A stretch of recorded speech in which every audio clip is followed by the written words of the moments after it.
안녕하세요. 네, 안녕하세요. 예, 반갑습니다. 저는 오늘 이제 여러분들하고 같이 리더의 삶에 대해서 고민을 해보게 될 김현정입니다. 예, 지난주에 저희가 1탄 강의를 했어요. 그때도 너무 많은 분들이 와주셔가지고 제가 초반에 좀 당황했었거든요. 근데 오늘 이렇게 많이 와주셔서 정말 너무 감사하다는 말씀 우선 드리도록 하겠습니다. 예, 여러분들하고 오늘은 리더의 삶, 개인적인 부분에 대해서 좀 이야기를 하고 싶어요.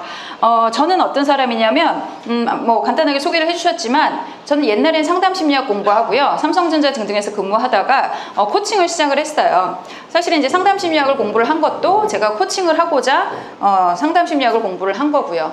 그래서 그렇게 하다가 나 이제 좀 코칭 좀 하는 것 같다. 그래서 코치 양성을 좀 해보자 라는 생각이 들어서 다시 박사를 갔습니다. 그래서 미국에서 박사를 학위를 하면서 코치 양성 쪽으로 제가 그 공부를 하다 보니까 맨프레드 교수님, 뭐 그 전에는 이제 좀 알고 있었지만 맨프레드 교수님한테 제가 이런 거를 하면서 교수님 프로그램을 연구를 하고 싶습니다 라고 얘기했더니 그래 와라, 와서 너 원하는 만큼 이따 가라, 이제 그렇게 말씀해 주셨어요. 그래서 6개월 동안 제가 교수님 그 연구소에서 연구원 생활을 이제 또 하고, 그러고 그걸로 무사히 박사학위 받아서 한국에서 지금 활동하고 있어요. 뭐 경영학과 교수도 했었고요. 하지만 제일 제가 많이 하는 거, 그리고 또 제가 좋아하는 거는 여러분들처럼 훌륭하신 리더분들 상담하고 코칭하고 교육하는 일 많이 하고 있습니다.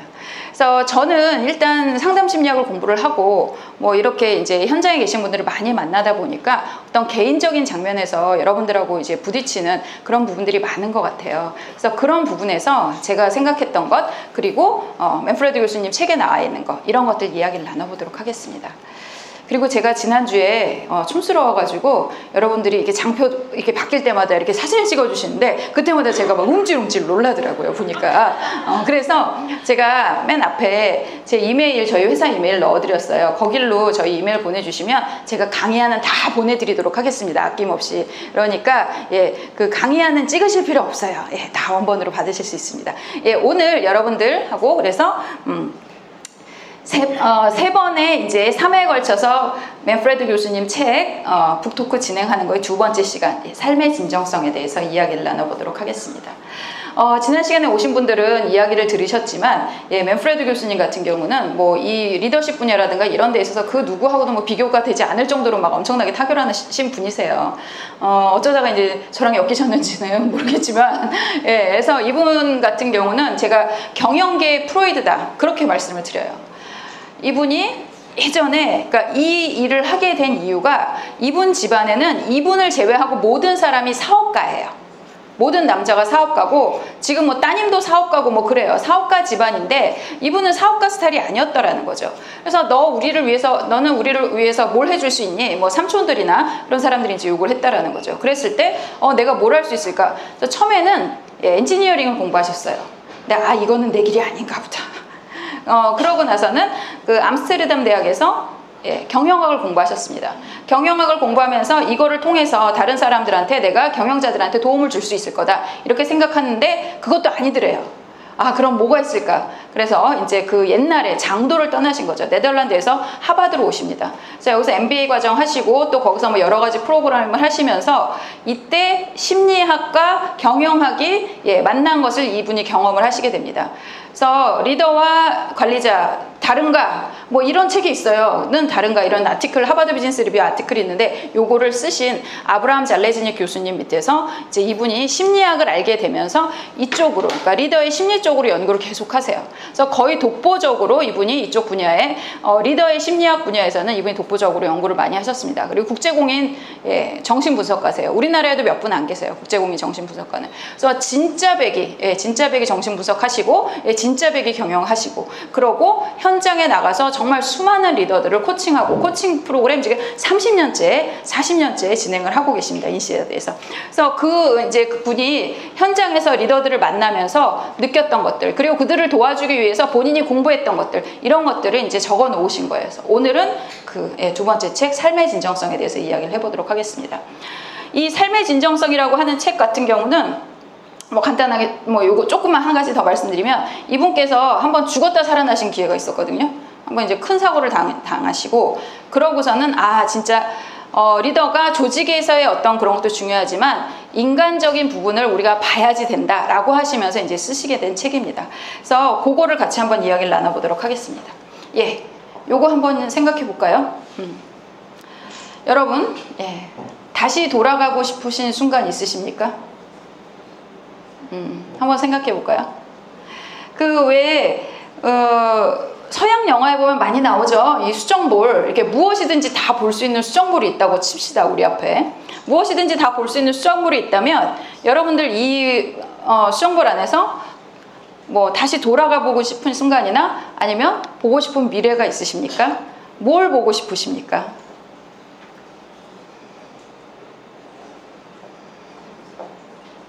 어떤 걸 보고 싶으십니까? 예, 조금 큰 소리로 말씀해 주시면 제가 잘 들릴 것 같아요. 10년 후에 나 어떻게 살고 있나? 예. 그리고 다른 분들은 또 어떤 게 보고 싶으십니까? 어떤 순간을 보고 싶으십니까? 예, 생애 마지막 나 어떻게 가고 있나? 예, 또요? 또 어떤 순간이 여러분들 보고 싶으십니까? 돌아가고 싶은 순간이 있으십니까? 다시 한번 그 순간 느껴보고 싶어. 그런 순간. 네, 어떤 순간 있으신가요? 다시 한번 돌아가서 내가 느끼고 싶은 순간. 20대로 예, 20대로 가서 뭐 하고 싶으세요? 원하는 거 막 하고 싶으세요. 예.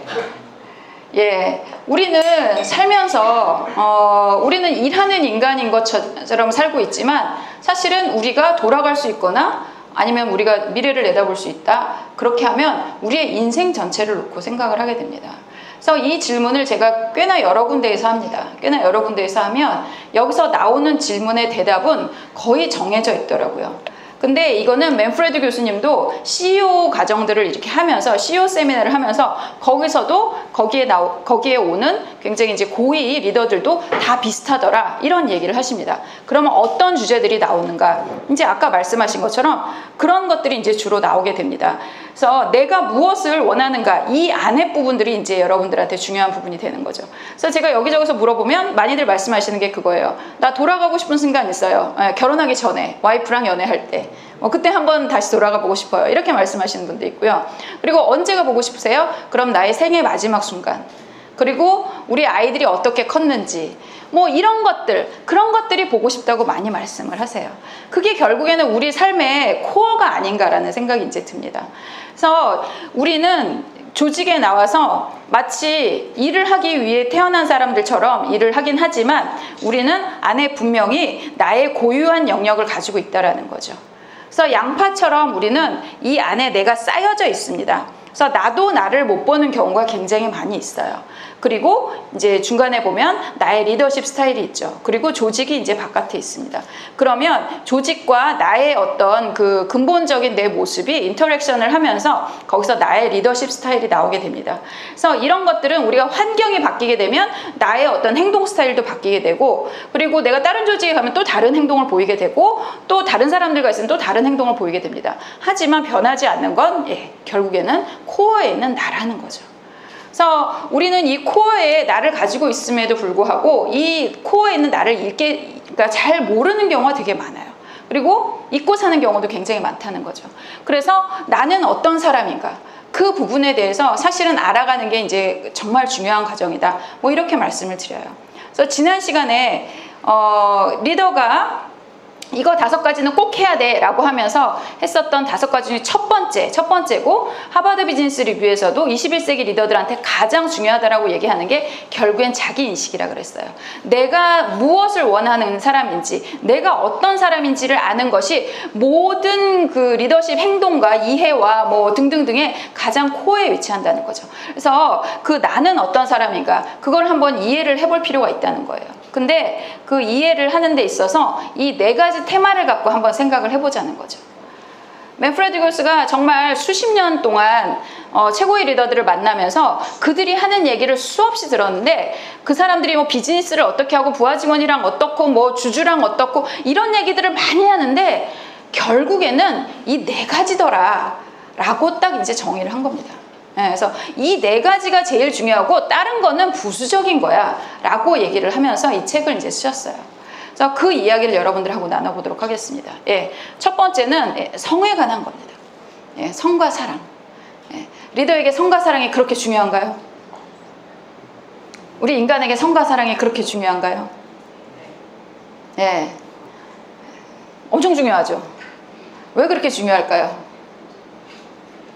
네. 생물이 살아가는 목적이 뭐죠? 예, 종족 번식입니다. 종족 번식은 뭘로 이루어지죠? 예, 성으로 이루어지죠. 예, 우린 자웅동체가 아닙니다. 예, 그렇기 때문에 남녀가 만나서 이렇게 사랑을 하고 성행위가 있어야지만 이제 종족 번식이 되는 거죠. 그래서 이거는 계속 이제 원시적으로 다른 동물들도 다 이 성의 기능을 가지고 있어요. 그런데 이것을 성을 즐기는 종족은 그렇게 많지 않아요. 근데 인간은 그 성을 즐기고 있다는 거죠. 그러다 보니까 이게 터부시 되는 경우가 굉장히 많습니다. 사실 성이 터부시 된 역사는 그리 길지 않다라고 이야기를 하고 있어요. 우리나라도 보면 옛날에 여러분 미실이란 드라마, 선덕여왕이란 드라마 아시나요? 거기서 미실이 그 역할이 뭐였는 줄 아세요? 미실이 그 궁 안에서 맡고 있는 역할? 거기서 굉장히 권력가로 나오죠. 그 사람이 하는 역할이 뭔지 아세요? 예, 왕에게 성행위를 가르쳐주고 그거를 할 수 있는 거를 대주는 사람이에요.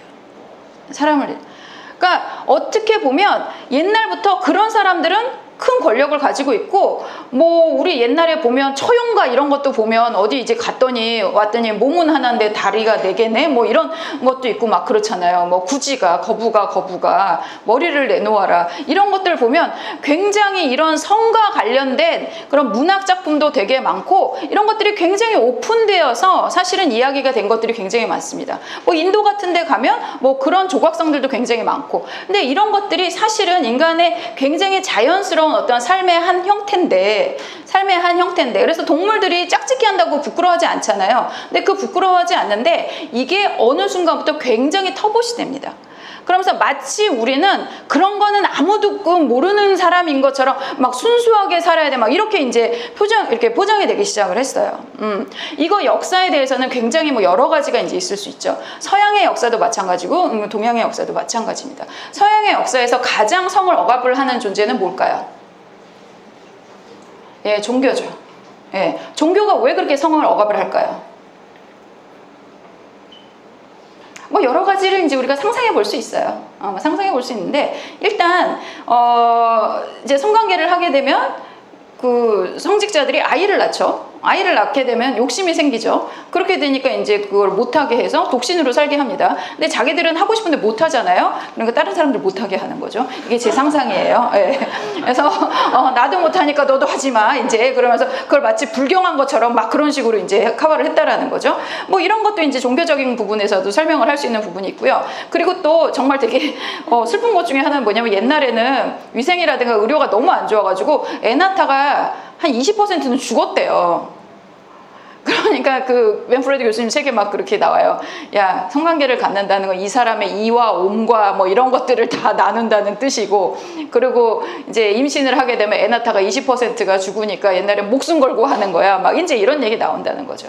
그래서 이런 것들이 어떻게 보면은 굉장히 원초적으로 우리한테 필요한 부분인데, 그것들을 또 막아내는 것들도 있고, 그 수많은 어떤 미신과 이런 것들로 또 이제 그 성관계를 굉장히 나쁘게 이제 보는 경우도 이제 많이 있어요. 특히 우리나라의 조선시대에 들어오면서 이거는 완전히 이제 극단화가 이제 돼버립니다. 그러면서 이 어떤 그 여성의 성의 존재라든가 이런 것들은 아예 없는 것처럼 이제 그렇게 해버리죠. 그게 현대사회까지 일어나서 우리나라는 전 세계에서 가장 보수적인 나라 중에 하나가 됩니다. 예, 우리나라는 전 세계에서 몇 개 안 되는 성매매가 완전히 불법화된 나라 중에 하나예요. 그래서 우리나라는 그 결혼한 사람들끼리 말고는 하면 안 돼. 그런 나라가 이제 되는 거죠. 그래서 성매매도 다 불법이고, 그리고 사회적으로 뭐 미혼들끼리 막 이렇게 길에서 뽀뽀하는 것만 봐도 막 사람들이 막 뭐라고 막 그러고, 이제 이런 사실은 사회가 이제 돼버린 거예요. 그러다 보니까 이게 이제 굉장히 음성적으로 대신에 이제 뻗쳐나가죠. 그래서 우리가 이런 것들을 못하게 막아놓으면 그럼 우리가 어린애 같은 순수함을 가지고 사느냐? 그러냐는 거죠. 예. 우리나라가 여러분들 아시겠지만 OECD에서 예, 성범죄 1위, 예. 10대 낙태율 1위, 예. 그리고 성병 발병률 1위.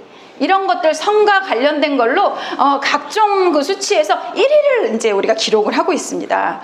그래서 이게 막아놓으면 안 하고 집에 가면 곱게 잠만 자고 애 필요할 때만 하는 줄 알았는데 그게 아니라 막 사방을 뻗쳐다니면서 이렇게 하고 있더라는 거죠. 이거는 사실은 우리가 막을 수가 없어요. 이거는 진화, 인류 역사와 싸우자는 거예요. 종족 번식을 해야 돼서 성행위를 해야 되는데 이것들이 계속적으로 막혀 있으면 우리가 존재하는 가장 근본적인 이유가 막혀버리는 거거든요. 그래서 사실은 이거는 막을 수가 없습니다. 그리고 기본적으로 옛날에는 사람들이 많이 죽었기 때문에 많이 낳아야 되잖아요. 성적 욕구가 커질 수밖에 없어요. 그러니까 그 뭐 전쟁통이나 이런 데 가면은 사람들이 이런 데서 어떻게 애를 낳나 하는데 다 낳아요. 그래서 이런 것들이 사실은 인간이 살아나가는 데서 가장 기본 욕구이기 때문에 눌러서는 해결이 안 된다는 거죠. 근데 이걸 계속적으로 누르고 있습니다. 그래서 이런 것들이 우리뿐만 아니라 전 세계적으로 뭐 이렇게 얘기가 되는데 그래도 우리나라는 굉장히 보수적인 쪽에 이제 들어가게 되는 거죠. 그래서 이 성이라고 하는 것은 결국에는 우리에게 중요한 삶의 원동력이 이제 되는 부분이 이제 있는데 굉장히 억압을 됐었다. 이제 그렇게 얘기를 해요.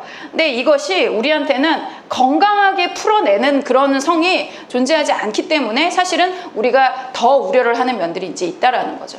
사실 이건 굉장히 중요한 부분입니다. 정신분석학자들은요, 모든 건 그냥 기승전 성이에요. 예. 여러분들 프로이드 아시잖아요. 프로이드는 그냥 뭘 해도 다 기승전 성이잖아요. 그 사람은. 우리가 이렇게 움직이는 그 동력이 뭐래요? 예. 성적 충동이래잖아요. 그래서 리비도가 뭐 태어나자마자 애가 뭐 어디에 있다, 어디로 옮겨가고 막 이런 식으로 하면서 모든 것이 그런 성적인 욕망으로 사실은 이루어졌다라고 하고 본인이 이미 뭐 4세 때 어머니를 대상으로 이제 성적 충동을 느껴서 뭐 그걸 갖고 오이디푸스 컴플렉스나 뭐 이런 단어들도 이제 만들어내고 그런 것들을 이제 개념화했습니다.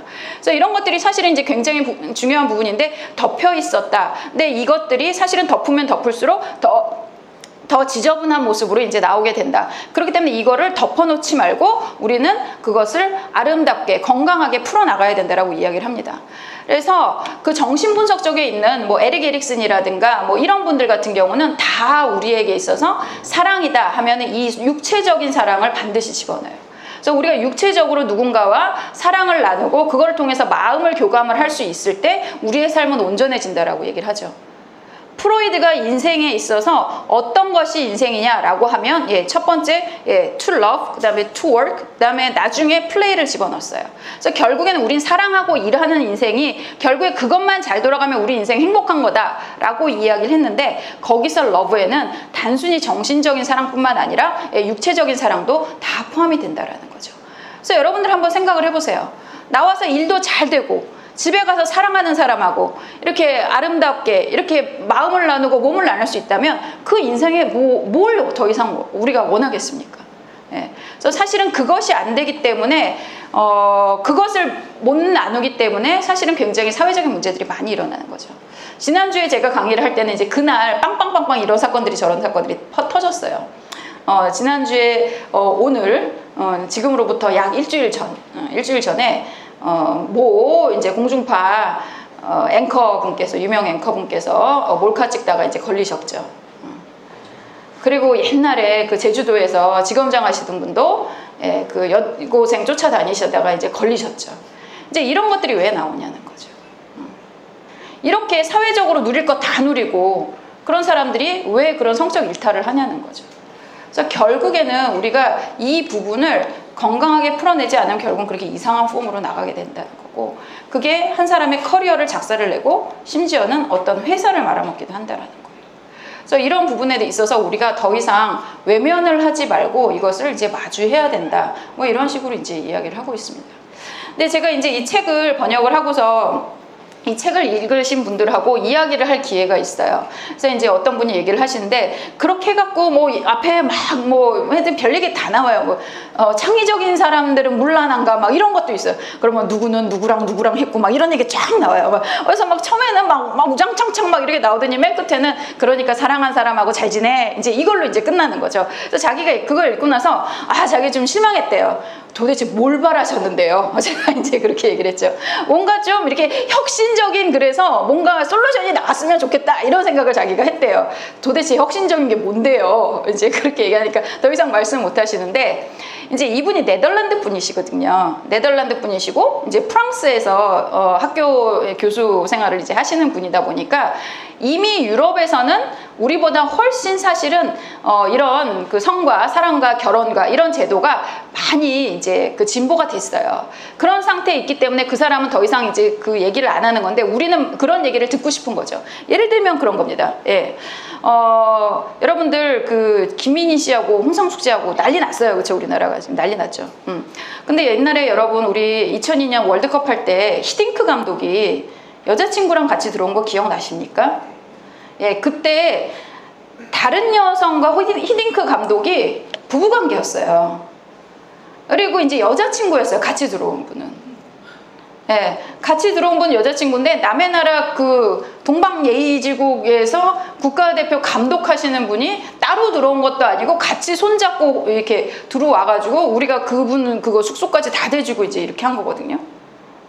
이미 그들은 그러고 살고 있었어요. 그런 걸 갖고 뭐라고 하는 사람이 아무도 없어요. 그렇지, 그냥 뭐 그럴 수 있는 거지 뭐. 그냥 그런 거예요. 그냥 그런 거죠. 그리고 이미 뭐 1900년대 초반에 보면 히틀러가 동거녀와 뭐 죽기 한 달 전에 결혼신고를 했다 뭐 이런 거 나오거든요. 이미 그때도 이 나라는 결혼제도가 거의 유명무실화된 나라예요. 그러니까 결혼제도라는 게 별 의미가 없어, 이렇게 된다는 거죠. 서양에 가장 영향력을 많이 끼친 문학작품 중에 하나로 이야기가 되는 것이 안네 까레리네입니다. 예, 뭐 영화나 책을 보신 분들은 아실 거예요. 그게 어떤 거예요? 예, 그렇게 말씀하시는 분도 계세요. 예, 불륜에 관한 이야기. 불륜 결국에는 그래서 죽는다, 파멸이다, 이제 이렇게 얘기하는 거죠. 근데 그 소설이 나오고서 그렇게 하면서 서유럽이 굉장히 많이 바뀌면서 결혼제도가 거의 유명무실화가 됐어요. 사랑을 지키고자 나타난 것이 결국에는 결혼인데, 결혼이 사랑도 죽이고 사람도 죽였다. 이제 이렇게 해서 그거에 대해서 사람들이 생각을 막 하면서 저런 게 무슨 의미가 있니? 우린 진정한 사랑이 더 중요한 거 아니야? 라고 하면서 그 다음부터는 거의 결혼이라는 제도가 유명무실화 됐고, 지금 뭐 유럽에서는 결혼이라는 건 그냥 동거랑 다를 바가 아무것도 없대요. 다만 다른 건 뭐냐면 유산이 상속이 되느냐 안 되느냐, 그거를 제외하고는 전혀 아무런 차이도 없다라고 이야기를 합니다. 그러니까 불륜이란 개념 자체가 아예 없어진 거죠. 그래서 우리는 사랑하는 사람과 새롭게 사랑을 할 수 있는 거고, 그것이 결혼이라는 제도가 우리를 막아서는 안 된다라고 생각을 하는 것이 이미 몇십 년부터 뿌리 박힌 게 유럽이에요. 그러다 보니까 이제 그런 것들에 대한 논의가 없으니까 뭔가 그런 거를 기대를 했는데 왜 이런 얘기가 안 나온 거야, 이제 그런 거죠. 그들은 이미 당연히 그렇게 이제 생각을 하고 있습니다. 그래서 그런 어떤 그 제도적인 부분에서, 그리고 또 생각적인 부분에서 사실은 굉장히 많이 다르죠. 그래서 유럽에서 이렇게 있다 보면 거기서 참 좋은 것 중에 하나가 뭐냐면, 제가 거기서 연구원 생활하고 참 좋은 건 뭐냐면, 여자는 프랑스에서는 한 40은 돼야지 섹시하단 말을 한대요. 그전에야 애지 뭐. 한 40 정도 되고 인생을 알고, 그리고 남자도 알고 여자도 알고 이래야지 그때부터 섹시한 거지, 뭘 그 20살짜리들 나온 건 애지, 이렇게 생각을 한다는 거죠. 그래서 프랑스에서 제일 인기 있는 한류 그룹이 뭔지 아세요? 예, 소녀시대예요. 아줌마가 이제 다 돼가는 소녀시대. 그 정도 농 익어야 아 예쁘구나, 이제 이런 생각을 이제 하게 되는 거죠. 그래서 그런 식의 어떤 생각이, 사고방식이 우리랑 굉장히 다른 거죠. 우리나라 막 10몇 살짜리들 점점 어린애들 나오잖아요. 그런 거랑 되게 다르다는 거예요. 그러니까 성에 대한 그런 어떤 바라보는 그런 것들이 이제 굉장히 다르고, 제도적인 부분도 이제 굉장히 다르게 흘러가고 있는 면들이 이제 있습니다. 그러니까 성은 이제 억압을 했을 때 그러면은 이게 억압이 되냐, 이런 것들에 관한 흥미로운 그 연구들이 있는데, 그런 게 있어요. 그 네덜란드가 여러분들 잘 아시겠지만 거기는 매춘이 완전 합법이에요. 완전 합법이라서 매춘부들이 이제 이렇게 주기적으로 건강검진도 받고 세금도 다 내고 뭐 신고하고 이제 그렇게 하는 정식 직업입니다. 그리고 그 네덜란드와 비슷한 정도의 경제 규모를 가진 미국하고 이 네덜란드하고 이렇게 비교를 한 연구가 있어요. 미국 같은 경우는 그 경제 규모는 비슷하지만 좀 보수적인 나라라는 거죠. 청교도의 나라다 보니까 이제 보수적, 우리나라보다 훨씬 개방적이지만 그렇게 했을 때 이 두 나라에서 청소년들이 처음으로 성관계를 갖게 되는 나이가 어느 정도냐, 16세 정도 된다고 이야기를 해요. 그때 성관계를 처음 맺게 되고 이제 이렇게 했을 때 네덜란드 같은 경우는 완전히 이게 이제 개방이 되어 있습니다. 그래서 여기서는 부모들이 아이들이 첫 성관계를 가질 때 딸을 가진 부모들이 이렇게 얘기한대요. 집에 와서 해라. 우리 집에서 네가 가장 편한 너의 침대에서 해라. 그러면서 엄마 아빠가 비켜준대요. 완전히 이제 되게 이제 그 개방이 된 거죠. 근데 미국 같은 경우는 그 정도까지는 아니라는 거죠. 그랬을 경우에 아까 제가 말씀드린 성범죄율이라든가 10대 낙태율이라든가 뭐 이런 것들이 사실은 네덜란드가 훨씬 미국보다 낫다라는 거죠. 더 성적으로 안전하다라는 거죠. 그런 것들이 우리가 억압을 하게 되면 사실은 이게 더 좋은 방향으로 흘러갈 거라고 생각하지만 우리가 생각하는 반대 방향으로 흘러가는 것들이 되게 많다는 거죠. 일반적으로 모든 인간의 행동들이 그런 경향이 있지만 특히 이제 이 부분은 이렇게 설명을 하고 있습니다. 그래서 여태까지 이제 여러분들이 이런 거는 부끄러운 것, 아유 내가 진짜 여기 이런 얘기 한 줄 알았으면 창피해서 못 왔을 텐데 뭐 이제 이런 식으로 생각하시는 분들이 있다 그러면 그 부분에 대해서 다시 한번 오픈해서 좀 생각을 해보실 필요가 있을 것 같아요. 뭐 인생 사는데 아름다운 사랑하면서 이렇게 사는 것도 너무 중요한 거죠. 이제 프랑스 갔을 때 되게 좋은 게 그거더라고요. 거기는 나이가 70이 먹든 80이 먹든 여자는 여자더라고요. 할머니들도 화장 곱게 하고 향수 냄새 펄펄 풍기시면서 빼딱구도 신고 돌아다니시더라고요. 그게 그렇게 저는 좋아 보였어요. 한 뭐 30살만 되면 여성성을 다 잃어버리는 그런 것이 아니라 정말 그런 여성으로서 또 남성으로서 우리가 정체성을 가지고 이렇게 멋있게 늙어가는 것도 참 좋지 않을까라는 생각이 이제 듭니다. 그리고 이제 두 번째 돈 이야기를 합니다. 돈 너무 중요하죠. 그래서 우리는 비즈니스 쪽에서 뭐 저 같은 경우는 이제 비즈니스 쪽에서 일을 하니까 이 돈이라는 자체가 굉장히 이제 중요한 어떤 파라미터가 됩니다. 오늘은 제가 리더분들도 아침에 교육을 했고 오후에는 신입사원들도 교육을 했어요. 저는 원래 팀장 이상급들만 하는데 제가 신입사원은 제가 좋아해서 그냥 들어오면 해요. 청년랩이라고 제가 무료 코칭 프로그램도 하고 있는 게 제가 청년들을 되게 좋아하거든요. 그래서 이제 그 친구들하고도 이제 이야기를 했는데 왜 일을 하냐라고 얘기했더니 돈 벌려고 일을 한대요. 그래서 돈 벌려고 일을 하는데 그 진짜야? 그랬더니 진짜라는 거예요. 그래, 돈은 이제 아무 데서나 벌 수 있어. 심지어는 돈을 안 벌어도 사람들이 돈을 줘. 이제 이렇게 얘기를 했거든요. 그래서 사실은 이 돈이라고 하는 것이 우리는 막연하게 돈을 벌기 위해서 일을 한다. 이렇게 생각을 하는 경우가 되게 많이 있어요. 근데 진짜 우리가 돈을 벌기 위해서 일을 하냐는 거죠. 왜 부장님들도 임원들도 먹고 살려고 뭐 이렇게 돈을 벌어요? 그러니까 일을 해요? 라고 얘기를 하고 신입사원들도 왜 그렇게 얘기는 하는 걸까? 왜 그럴까요? 우리 너무 못 살아서 그랬어요. 우리는 사실은 전 세계 역사에 유례가 없을 정도로 빨리 경제 성장을 한다랍니다. 그래서 불과 한 40년 전만 해도 우리는 사람들이 굶어 죽었어요. 보릿고개가 있었죠. 그래서 보릿고개에 이제 사람들이 굶어 죽고, 그리고 저 어렸을 때만 해도 동네에 이렇게 보면 그 조그만 애들이 머슴살이하고 식모살이하는 애들이 그렇게 있었어요. 옛날에는 그러니까 아버지가 돈을 제대로 못 벌어오게 되면 그 아이들을 학교도 제대로 못 보내고 입에 풀칠이라도 해라 그러면서 부잣집에 식모 보내고 그렇게 머슴 보내고, 그래서 거기서 초등학교라도 보내달라 이렇게 하는 일들이 있었어요. 근데 아마 그것도 못하면 어떻게 해요? 입양을 보내죠. 그래서 중국 다음으로 아직까지 우리나라는 전 세계에서 입양 수출 1위입니다. 중국 다음으로 우리가 2위죠. 그래서 그만큼 이제 어떻게 보면 가족들을 데리고 살려면, 얘네들 학교라도 보내려면, 그러려면 돈을 벌었어야 됐다라는 거죠. 이게 단순히 내가 돈 더 벌어갖고 더 맛있는 거 사 먹을 거야, 이 개념이 아닌 거예요. 이 개념이. 그래서 내가 내 핏줄들을, 내 자식들을 더 나은 삶을 해주기 위해서는 그렇게 뼈 빠지게 일을 했었어야 된다라는 거죠. 그래서 돈을 벌고 먹고 사는 게 그렇게 중요하다는 거예요. 근데 우리는 그동안 말도 못하게 압축 성장을 했습니다. 그래서 이런 것들이 우리가 생각이 바뀌기 전에 이미 우린 너무 배가 불러진 거죠. 그래서 요즘에 굶어 죽는 사람은 없어요. 요즘에 굶어 죽는 사람은 없는데도 아직까지 먹고 살기 위해서 일하겠다는 얘기를 계속적으로 하고 있거든요. 그래서 우리가 이 돈에 대한 걸 다시 한번 생각을 해볼 필요가 있습니다.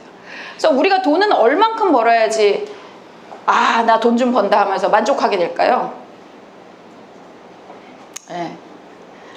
얼마 정도 벌면은 여러분, 아, 나 이제 좀 돈 갖고 만족해, 이런 생각을 하실 것 같으세요?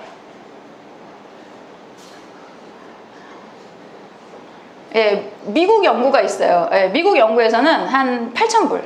그러니까 우리나라 돈으로 한 1억. 1억 정도 벌면 그때까지는 이제 그 만족도가 올라가는데, 삶의 만족도가 올라가고, 이제 그때부터는 만족도가 이제 정체되거나 떨어진다라고 얘기를 하더라고요. 뭐 떨어질 것까지는 뭐 있나 싶은데 떨어진대요. 그러니까 그 정도 벌면 사람들이 삶의 만족도가 이제 가장 좋다라는 거죠. 하지만 우리가 부자라고 생각하는 거는 그보다 훨씬 더 많이 벌어야 되지 않을까라는 생각이 드는 거죠. 과연 1억 정도 버는 사람한테 만족하세요 라고 하면 네, 만족해요 라고 한 두어 달 얘기할 거예요. 근데 이제 그게 또 이제 익숙해지다 보면 그 돈이 사실은 이게 큰 돈처럼 안 느껴진다는 거죠. 사람의 그게 끝이 없죠. 끝이 없어요. 저도 그렇더라고요. 옛날에 야, 얼마만 벌었으면 좋겠다 라고 이제 얘기했었던 기억이 나요. 근데 제가 그 돈을 지금 일주일 만에 벌거든요. 근데 아, 그래도 부족해. 막 그런 느낌이 계속 들어요. 그래서 부자들도 마찬가지일 거라는 생각이 들어요. 100억을 벌면 야, 100억 벌었다 막 신난다 하지만 다음날 1000억 번 사람이 보일 거고, 1000억을 벌으면 그 다음부터는 뭐 더 있는 사람이 보일 거고, 끊임없이 만족을 하지 못할 거라는 거죠. 그래서 이 돈으로 사실 가질 수 있는 행복은 굉장히 제한이 돼 있다는 거예요. 그래서 돈이 정말 그렇게 중요하고 그것이 정말 돈이 우리의 행복을 보장한다 그러면 왜 마크 주커버그나 빌 게이츠가 돈을 그렇게 많이 벌어서 왜 그걸 갖고 기부를 합니까?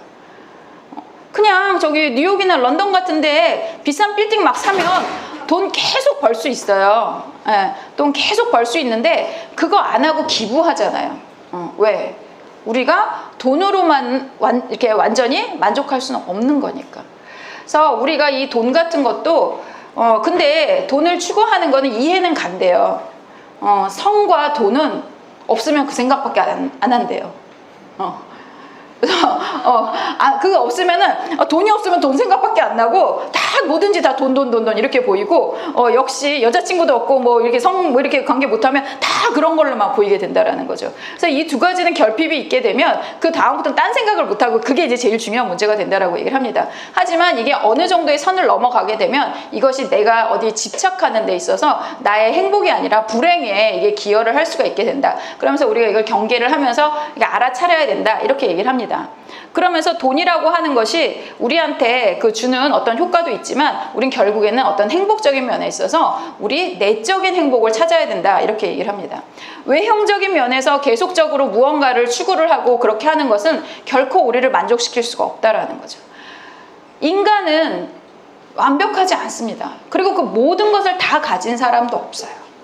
근데 내가 못 가진 거 그것만 갖고 절절절절 매면서 자기가 불행하게 살 것이냐, 내가 가진 거에 만족하면서 행복하게 살 것이냐, 그거를 결국에는 우리가 정신 똑바로 차리고 챙기면서 살아야 된다라는 거죠.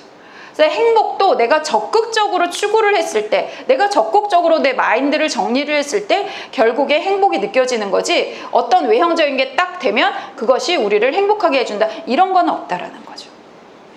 그래서 여러분들한테 만약에 소원을 얘기를 하라라고 하면 여러분들이 뭐 로또가 되고 싶어요, 뭐가 되고 싶어요, 뭐 여러 가지 소원이 있을 겁니다. 그건 결국엔 다 우리가 그것이 되면 행복해질 거라고 생각을 한다라는 거죠. 근데 과연 그랬을 때 우리가 그것이 정말 우리의 행복을 담보할 수 있느냐, 그 부분은 우리가 생각을 해봐야 된다는 거예요. 그래서 우리가 행복해지는 인생이 결국에는 어떤 바깥에서 주어지는 것이 아니라 우리 스스로 정의를 하고 우리 스스로 그것을 느낄 때 그것이 이제 행복이 된다 이렇게 이야기를 하고 있습니다. 그래서 우리가 이제 뭐 이런 것들 성이든 돈이든 행복의 이바지를 하게끔 우리가 해야지 된다 뭐 이런 식으로 이제 생각을 할 수 있어요. 그리고 저는 이제 가장 흥미로운 주제는 저 죽음입니다. 그러니까 우리가 종족 번식이 되게 중요한 거라고 이제 이야기를 했잖아요. 그럼 가장 두려운 건 뭐죠? 죽는 겁니다. 그래서 우리는 그 죽는 것이 너무 두려운 나머지 죽는다는 거를 우리가 이제 무의식적으로 나는 안 죽어 약간 이런 식으로 이렇게 차단을 하면서 살아간다는 거죠. 그래서 우리는 죽어도 죽지 않는 영생을 꿈꾸면서 산다는 거예요. 예. 또 영생에 있어서 또 가장 우리에게 큰 역할을 하는 게 뭘까요?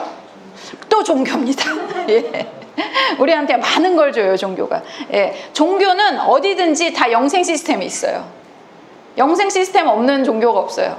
기독교도 마찬가지죠. 예. 예수님 부활하셨죠? 그리고 우리 천국에 가잖아요. 그리고 불교에서는 어때요? 예, 윤회를 하죠. 예, 다시 태어납니다. 계속 전생이 있고 이제 이런 식으로. 그래서 이 영생 시스템이 없는 종교가 없어요. 그래서 이런 것들이 우리가 어떻게 보면 그만큼 죽음을 두려워한다라는 반증이 되기도 한다는 거죠. 근데 누가 죽음을 피할 수가 있을까요? 그렇죠. 그래서 우리는 이 죽음에 사실은 누군가가 죽을 수 있다는 것을 받아들여야 된다는 거죠.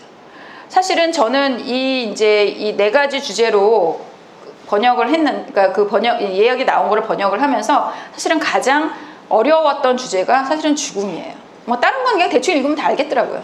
그런데 이 죽음이라는 거에 저한테 되게 어렵게 느껴졌는데 그게 제가 아직까지 죽음이라는 거를 만날 준비가 되지 않아서 그런 것이 아닐까라는 생각이 이제 들더라고요. 근데 최근에 이제 저희 아버지가 정말 되게 오랫동안 아프셨는데 병원에서 그 얘기를 들었어요. 예, 오늘 돌아가신다. 그러니까 오늘 준비를 해라. 이 얘기를 이제 딱 듣게 됐습니다. 그래서 그 얘기를 들으면서 정말 누군가의 죽음이 제 앞에 톡 떨어진 게 제가 태어나서 처음이에요. 저희 할머니 돌아가셨지만 굉장히 오랫동안 치매 앓다가 이렇게 돌아가시고 그래서 돌아가신 거를 제가 본 것도 아니고 그렇게 막 이렇게 와닿지는 않았는데 아버지가 돌아가신다는 게 이게 정말 제 앞에 이렇게 톡 이렇게 떨어진 느낌이 들더라고요. 그래서 이런 것들을 경험을 하신 분도 있고 이것을 본인의 삶에서 경험을 하신 분도 있을 겁니다. 아니면 부모나 이런 삶에 저처럼 간접적으로 경험을 하신 분들도 이제 있을 거고요. 그래서 그 죽음에 대해서 이렇게 쓰신 것 중에 이런 구절이 있는데 이게 참 와닿더라고요. 당신에게 살아갈 날이 5년밖에 남지 않았다면 무엇을 할지에 대해 시간을 들어 써내려가 보자. 이렇게 이제 나오게 됩니다. 여러분들한테 건강하게 살 수 있는 시간이 5년밖에 남지 않았다면 여러분들은 뭘 하시겠습니까? 그리고 오직 1년, 그리고 6개월, 1개월, 그리고 단 하루만 남아있을 경우에 대해서 써내려가 보자. 이 연습을 반복해보자는 거죠. 이거는 왜 이렇게 해보자는 걸까요?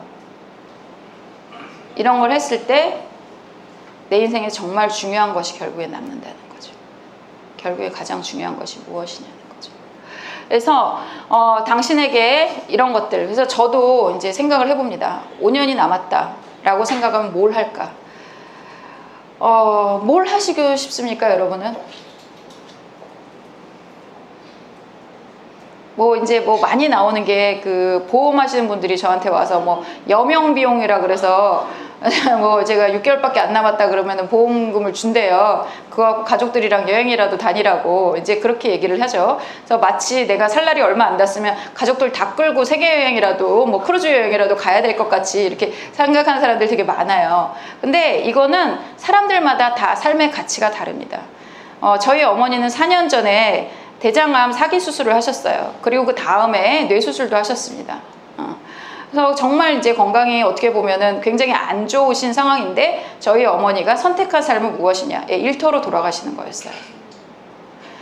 엄마가 그렇게 말씀하시는 거예요. 평생 놀아본 적도 없는 내가 뭘 하고 놀며, 그리고 가족들이 아무리 소중하지만 한참 잘 나가는 우리 아들, 딸을 끌고 어디 산에 들어가서 뭘 할 것이냐, 맨날 저녁에 찾아오라고 뭘 할 것이냐, 그거는 맞지 않다. 나는 평생 일을 한 사람이다. 그래서 나는 일을 하겠다 라고 말씀하셨어요. 그래서 우리 어머니는 당장 돌아가시더라도 그냥 일터가 제일 좋은 거예요. 거기에서 이제 거기 있는 사람들이 내 식구고, 거기 일하는 사람이 한 여나무 명 있는 이제 그런 사업을 하시는데 거기 있는 사람들이 엄마 하면서 불러주고, 나는 여기가 제일 좋다. 이 사람들 어떻게 먹고 살 것인가? 내가 죽으면 이 사람들 어떻게 먹고 살 것인가? 이거 고민하고 챙겨주고 이게 나의 마지막이라고 생각을 한다. 내 자식들은 잘 컸으니까 니네들은 니네가 알아서 살아라. 이제 이렇게 말씀을 하시는 거예요. 그래서 우리의 삶이 얼만큼이 남았다라고 얘기를 했을 때 정형화된 정답은 없습니다. 예. 일이 당신이 아플 때 당신을 구원해주지 않습니다. 이렇게 얘기를 하는데 전 그것도 아니라고 생각을 해요. 저도 만약에 그런 상황이 된다면 저는 일을 할 거예요. 죽을 때까지 할 수 있을 만큼. 그게 그 사람마다 다 다른 거죠. 그리고 관계도 이제 굉장히 중요하죠. 관계도 되게 중요하죠. 여러분들 뭐 일이 뭐 이렇게 뭐 중요하죠 이렇게 얘기를 했지만 그 9.11 테러 나가지고 사람들이 죽음을 이제 예감을 하고 막 뛰어내려옵니다.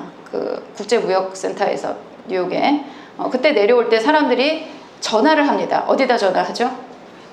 네, 가족과 사랑하는 사람에게 전화합니다. 그리고 뭐라고 얘기하죠? 사랑한다. 다 그렇게 얘기하고 죽습니다. 중국에서 사형수들한테도 마지막으로 하고 싶은 말 뭐냐라고 얘기하면 그 사형수들이 하는 말이 있대요. 뭐 용서해 주세요도 아니고 살고 싶어요도 아니고 거기 이제 가족들이 오잖아요. 그럼 그 사람들한테 사랑한다. 그 말을 마지막으로 한다라고 얘기를 하더라고요. 그래서 결국에는 아까 성과 사랑 이제 얘기를 했죠. 모든 것이 도돌이표로 돌아가는 게 아닐까라는 생각이 이제 들어요. 우리가 죽음의 순간에도 가장 중요한 게 결국에는 사랑이고 그리고 또 우리에게 또 일도 굉장히 중요한 의미가 있다라는 거죠. 희대의 역작 아이폰이 나왔습니다. 그것도 사실은 스티브 잡스라고 하는 개인의 죽음과 연관이 있죠. 그 사람이 췌장암인 걸 알고 자기의 삶이 얼마 남지 않은 거를 안 상태에서 최고의 사실은 인류에게 선물을 주고 간 거죠. 그것도 이 사람이 만약에 그런 병이 있지 않았다면 왜 그때 나왔을지는 사실 알 수 없는 거죠. 그래서 모든 것을 집약할 수 있는 인생의 마스터피스가 그때 나올 수 있었던 것이 아닐까라는 생각이 듭니다.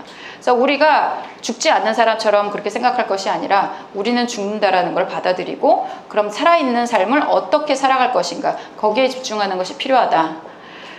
또 제가 요 글이 참 와닿더라고요. 죽기 전에 작별 인사를 하고 싶은 친구와 가족이 있는가? 당신이 너무 늦기 전에 바로잡고 싶은 인간관계가 있는가? 예를 들어 당신이 곧 죽게 되고 한 사람하고만 이야기를 나눌 수 있다고 상상을 해보자. 단 한 사람하고만. 누구에게 이야기를 하고 싶고 무슨 말을 하고 싶은가.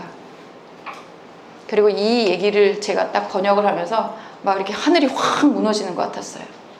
그렇다면 왜 지금 그 사람에게 말을 걸지 않는가? 왜 머뭇거리는가? 우리의 관계도 마찬가지인 것 같다는 생각이 듭니다. 우리의 삶이 유한하다고 생각을 하고 결국엔 누군가에게 무슨 말을 하고 싶은데 그 사람이 더 이상 기다려주지 않을 때가 있죠. 저는 평생 아버지랑 사이가 안 좋았어요. 근데 저희 아버지가 드디어 치매가 왔습니다. 그래서 치매 온 아버지한테 되게 다정하게 드디어 할 수 있게 됐어요. 아버지가 정신이 있을 때는 말만 하면 싸워서 말을 할 수가 없었어요. 근데 우리 아버지가 이제 아기가 되시니까 제가 거기서 아이고 우리 아빠 오늘 밥 잘 먹었네 이런 얘기도 하고요. 그렇게 또 이제 할 수 있게 되더라고요. 참 마음 아픈 일이죠. 그래서 뭐 인간의 한계인 것 같아요. 어떻게 사람이 다 모든 것을 정리를 하고 살 수 있겠습니까? 그래서 그런 힘 때문에 제가 그 리더분들하고 코칭을 할 수 있는 거고 이런데 인생의 아쉬움 때문에 또 많은 사람하고 또 공감하고 커뮤니케이션 할 수 있는 게 아닐까 뭐 그런 생각이 이제 듭니다. 그래서 결국에는 우리 이 네 가지를 통해서 우리가 추구해야 될 것이 무엇일까라고 이야기를 한다면 어떤 삶에 있어서 진정성이 아니냐라고 이야기를 할 수가 있어요. 그래서 맨프레드 교수가 맨 마지막에는 이 진정성에 대해서 이야기를 합니다. 그러면서 이렇게 얘기를 해요. 내게 그럼 진정성이라는 것이 무엇이냐? 내게 진정성을 갖추는 일이란 내 자신과 남들에게 솔직하고 정직하며 나만의 가치와 원칙에 맞게 일관성 있게 사는 것이다. 자신과 남들에게 솔직하고 거짓말하지 않고 그리고 정직하고 있는 그대로 이야기를 하고 나만의 가치와 원칙에 맞게 일관성 있게 사는 것이다. 내가 가지고 있는 세상의 가치나 원칙이 아니라 내가 가지고 있는 가치나 원칙에 이제 살아간다는 거죠. 세상의 가치는 계속적으로 흔들립니다. 어떤 사람이 힘을 잡았느냐에 따라서 계속적으로 흔들리기도 하고요. 그래서 이런 가치 저런 가치가 계속적으로 대두되는데 그것이 아니라 내가 가지고 있는 가치와 원칙을 따라야 된다는 거죠. 이분은 이 책에 그래서 그 나치 시대의 이야기를 썼어요. 우리도 이제 일제시대에 똑같은 일이 이제 있었죠.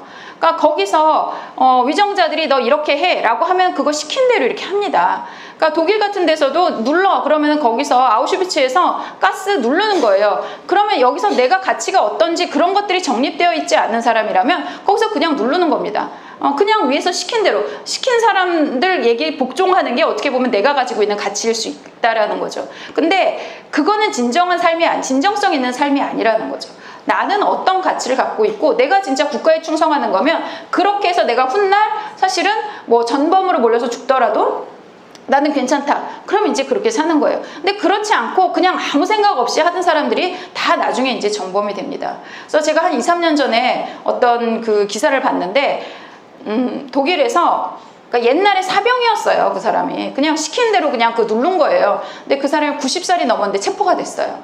근데 독일에서 그 사람을 어떻게 했냐? 감옥에 투옥을 합니다. 너는 전범이야. 그러면서 다 죽어가는 할아버지를 그렇게 하게 돼요. 근데 그때쯤 제가 어떤 기사를 읽게 됐냐면 우리나라에서 이제 그 뭐 국정농단이 등등등등 이제 이렇게 되면서 그 블랙리스트를 만들었다는 거죠. 그러면서 블랙리스트를 만들었는데 거기 장관만 잡아들이고 그 밑에 있는 공무원들은 영혼 없는 공무원이라 그러면서 하나도 처벌을 하질 않았어요.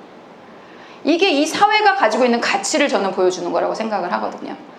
위에다가 복종하고 위에서 시키는 거 고분고분하게 하는 것이 이 사회가 그래서 우리에게 주는 가치라는 거죠. 너무 절망스럽지 않습니까? 진정성이 그러면은 진짜 나라가 어떤 방향도 없이 막 흔들리는 거예요. 그런 일들이 이제 생기게 된다는 거죠. 그래서 진정성이라고 하는 건 내가 어떤 가치를 갖고 있느냐, 이 사회가 진정성 있는 가치가 되려면 우리에게 중요한 것이 뭐냐, 진짜 정의가 중요하고 진짜 사람이 중요하다면 그것에 맞춰서 하는 거고, 거기서 약간의 희생이 따르더라도 그건 어쩔 수가 없고 우리가 그거를 안고서 다음 세계에 더 멋있는 나라, 더 좋은 사회를 만들면 되는 거예요. 그래서 이런 것들이 이제 일관성 있게 사는 것이다. 그래서 내가 하는 행동의 의미를 느끼는 거죠. 내가 하는 이 행동 하나하나가 어떤 의미가 있냐는 거예요. 그래서 내가 하는 말 하나하나, 그리고 내가 하는 행위 하나하나가 이게 어떤 의미를 갖고 있냐는 거죠. 저 같은 경우는 나름대로 환경에 되게 신경을 쓰는 사람이거든요. 사실은 그래서 물통에서 물 한 번 먹을 때도 그게 의미가 굉장히 와닿아요. 아유, 내가 이렇게 해서 오늘 또 그거 머그컵 하나 안 갖고 와갖고 이렇게 세상에 쓰레기를 하나 더 만드는구나, 막 이런 것들이 이제 생기게 된다는 거죠. 그런 것들을 어떻게 보면 삶의 하나하나에 다 의미를 우리가 생각할 수 있다는 거죠. 진정성은 내가 누구인지를 받아들이고 다른 사람이나 다른 사람처럼 다른 사물이나 사람처럼 보이려고 하는 시도를 하지 않는 것이다. 그러니까 내가 있는 그대로 있는 거지, 내가 뭐 마치 더 가진 사람인 것처럼, 더 똑똑한 사람인 것처럼 그런 젠체를 하지 않는다라는 거죠. 그래서 진정성은 내 장점을 믿을 뿐만 아니라 내 약점을 맞이하고 내 불완전성을 인내하는 것이다. 이것도 굉장히 저한테 의미가 와닿는 것 같아요. 내가 이런 거는 좋아, 이런 건 열심히 해서 내가 이만큼은 이뤘어. 하지만 나는 이런 약점이 있어 라는 거를 내가 받아들이고 그것을 마주하고, 그리고 그것 때문에 생기는 어떤 사회적인 불안정이라든가 뭐 이런 것들에 대해서 공격이라든가 이런 것들을 내가 감수할 수 있는 용기가 사실은 있어야 된다는 거죠. 그래서 그걸 인내할 수 있는 거죠. 있는 그대로 이야기하고 아니다라고 말하고 진실을 마주하고 옳은 일이기 때문에 그 일을 하려는 용기를 이제 가지고 있는 거죠. 단순히 거짓말을 안 하는 것이 진정성이 아닙니다. 그 옳은 일을 하기 위해서 용기를 내는 것, 그리고 사람들 사이에서 내가 그렇다면 그렇다, 아니다면 아니다라고 의견을 말을 할 수 있는 것, 그것이 진정성이다라고 얘기를 하고 경계선을 정한다는 의미이기도 하다. 우리나라 같은 경우는 이 경계가 굉장히 없는 나라 중에 하나입니다. 사람들 사이에 경계가 없고 어떤 선과 악의 정의와 뭐의 사이에 이 선이 없는 나라 중에 굉장히 하나인데, 이 선을 분명히 한다라는 거죠. 전 세계에서 유일하게 자기 자살할 때 자식들 데리고 자살하는 나라가 우리나라입니다. 자식을 우리의 소유물로 보는 거예요. 신체발부 수지보면 제가 제일 싫어하는 말 중에 하나예요. 이 사람은 이 사람이에요. 왜 부모의 거예요? 왜 부모한테 물려받았다 그래서 우리는 계속 이렇게 누군가에게 종속된 삶을 살아야 됩니까? 독립된 삶이고 내 선이 있는 거고, 그래서 그 안에서 내 삶을 살면 되는 거고 서로의 삶을 응원해주면 되는 겁니다. 그래서 그 경계선을 정하는 것이고, 다른 사람을 기쁘게 하거나 화를 내지 않게 하기 위해서 안 하고 이런 것들, 다른 사람들을 위해서 사는 것이 아니라는 거죠. 진정성은 다른 사람을 내 자아의 연정으로 보지 않고, 그래서 아까 그 자식 그 얘기도 한 것도 그거예요.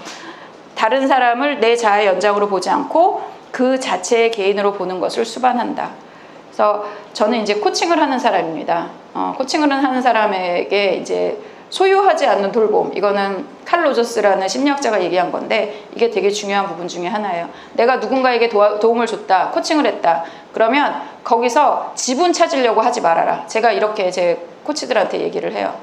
그 사람이 잘 된 건 네가 코칭을 잘해서 잘 된 게 아니라 그냥 그 사람은 잘 될 사람이었는데 하필이면 네가 코칭을 한 거야. 그냥 이렇게 생각해라. 주고서 뭐 내가 해갖고 여기가 뭐 이렇게 할 거 그렇게 하기 시작을 하면 나중에 욕심 생겨서 못해요. 그리고 자꾸 이제 그거 자랑하고 싶고 그러다 보면 이제 사람들한테 이거 했다 그러고 막 그렇게 하라 막 거짓으로 포장하게 된 일들이 많이 있거든요. 그래서 우리 누군가를 도와준 사람은 이 진정성이 굉장히 필요한데 이것이 이제 그런 경계. 이 사람의 잘한 거는 그냥 이 사람이 잘한 거고 이제 이렇게 남겨주라는 거죠. 내가 아무리 좋은 말을 해도 백날 얘기해도 안 듣는 사람은 안 들어요. 근데 내가 얘기했을 때 그 사람 듣는다는 건 그 사람이 될 사람이니까 들었던 거예요.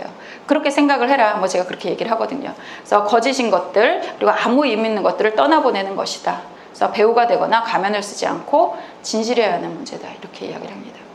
그래서 우리가 거짓으로 우리를 꾸미는 것이 아니라 있는 그대로 그러니까 내가 이렇게 이제 나타나서 내 생각은 이래, 뭐 나는 이래 이런 것들에 대해서 이야기를 할 수 있다면 우리는 그때부터 굉장히 편안한 인생을 살 수가 있게 돼요. 물론 굉장히 많은 압력이 옵니다. 그래서 미움받을 용기라고 이야기를 하는 것도 이 미움을 사람들한테 받는 거 뭐 이런 식으로 이제 거기는 쓰여져 있는데 그 책은 조금 이렇게 아들러가 말한 진짜 아이들이랑 조금 차이가 있는 게 있어요. 미움은 결국엔 누구한테 받을까요? 거짓된 인생을 사는 사람들한테 결국에 받게 됩니다. 나는 거짓된 인생을 사는데 너 혼자 그 통합된 인생을 너 솔직하게 사니 얄미워 이제 이렇게 되는 경우가 많아요. 그렇기 때문에 그 거짓된 사람들이 그 주변에 수많은 사람들이 있고 거기서 내가 깨끗하게 투명하게 산다는 건 이 사람들로부터 계속적으로 공격을 받는 건데 결국엔 거기서도 이제 살아남아야 된다라는 거죠. 많은 심리학자들이 어떻게 살아야 되는가를 이야기를 하면서 결국엔 통합에 대해서 이야기를 합니다. 통합이라는 것은 뭐냐면 언행일치예요. 내가 말하는 것, 내가 생각하는 것을 말하고 그것을 내가 행동에 옮기면서 사는 거죠. 그래서 표리부동한 삶을 사는 게 결국엔 우리가 추구해야 될 바라는 거죠. 앞에서는 멋있고 뭐 정의를 이야기를 하면서 뒤에는 뭐 몰카 찍으러 다니고 이런 삶이 아니라 정말 앞에서도 떳떳하고 그런 면에서 저는 홍상수 씨랑 김민희 씨도 굉장히 진정성 있는 삶을 산다고 생각을 해요. 어떤 면에서는 그러니까 우리 시대랑 안 맞아서 그렇지 유럽에서는 아무 문제 안 되는 거 알고 계시잖아요. 그러니까 그 가치관의 어떤 바라보는 시선의 것들이고 그것이 자기들이 그거에 대한 정당성을 본인들이 갖고 있다라고 생각을 하면 그런 삶을 살아가는 사람들이 사실은 세상을 계속적으로 바꿔왔습니다. 그래서 도덕적인 판단은 두 번째예요. 도덕적인 판단은 결국에는 수많은 이제 대중들의 신념의 합이 도덕이 되는 거고요. 그 개인의 가치들이 사실은 바로 섰을 때 그 어떤 사회적인 신념이라든가 이런 것들도 바뀌게 되는 그런 것들이 있습니다. 그래서 여기에 오신 분들은 우리 훌륭하신 분들이시잖아요. 그러니까 내가 어떤 가치를 가지고 어떤 삶을 살아야 될 것인가. 이거 결코 완성되는 거 아닙니다. 결코 완성되는 거 아니고요. 그런 삶을 우리가 추구하는 거죠. 우리가 그래서 뭐 이렇게 하면 돼 그럼 꼭 그것만 해야 되는 건 아니에요. 제가 아까 뭐 환경 얘기하는데 환경 생각한다고 해갖고 맨날 제가 머그컵 들고 텀블러 다니고 막 그러진 않아요. 저도 적당히 버리면서 살아요. 그냥 재활용 열심히 한다 이걸로 그 껍데기에 이르는 비닐 띄면서 나름대로 이제 위안을 받으면서 이제 그러면서 살고 있거든요. 그래서 우리가 어떤 것들을 추구한다라고 할 때는 처음부터 완벽하게 한다는 생각을 버리세요. 그냥 여러분들이 그런 삶을 살아가는 비중을 조금씩 넓혀가는 걸로 여러분들이 충분히 성숙된 자세로 살아가는 그런 나아가는 길이 아닐까라는 생각을 이제 하게 됩니다. 그래서 여기까지는 제가 그 책에 있는 이야기들을 제가 나름대로 해석을 해서 여러분들한테 내용을 좀 들려드렸습니다. 이렇게 하고요. 질문 받을게요.